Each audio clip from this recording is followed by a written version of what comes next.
దేవుని ప్రేమించిన వారు ఈ లోకంలో దేనికి కూడా భయపడరు. దేవునికి భయపడిన వారు ఈ లోకంలో ప్రతిదానికి భయపడరు. దేవుని ప్రేమించిన వారు దేవునితో బంధము సహవాసం కలిగి ఉంటారు కాబట్టి దేవుడు తను వారి కొరకు ఏం చేశాడో వారు గ్రహించగలరు కాబట్టి భయపడరు. దేవుడు గాయము చేయవాడు కట్టువాడు అని గ్రహించిన వారు గాయమైనప్పుడు అంటే బాధ వచ్చినప్పుడు శ్రమలు వచ్చినప్పుడు భయపడరు.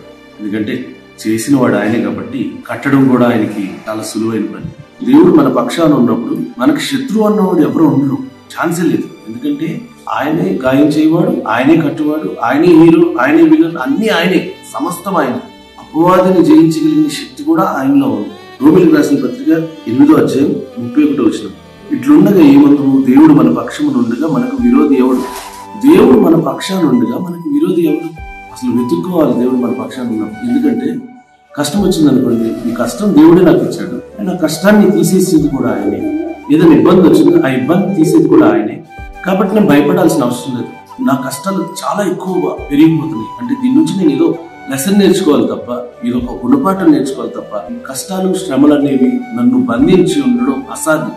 యేసుక్రీస్తు వారిని మరణం బంధించి ఉంచుట ఎంత అసాధ్యమో, ఎంత కష్టమో, క్రైస్తవుల్ని కష్టాలు బంధించి ఉంచడం అంత కష్టం. ఎన్ని కష్టాలు వచ్చినా, ఎన్ని ఇబ్బందులు వచ్చినా ఆ గాయం చేసి విడిపించేవాడు ఆయనే. కాబట్టి దేవుడు మన పక్షాన ఉన్నాడు కాబట్టి మనకు విరోధి ఇవ్వలేదు.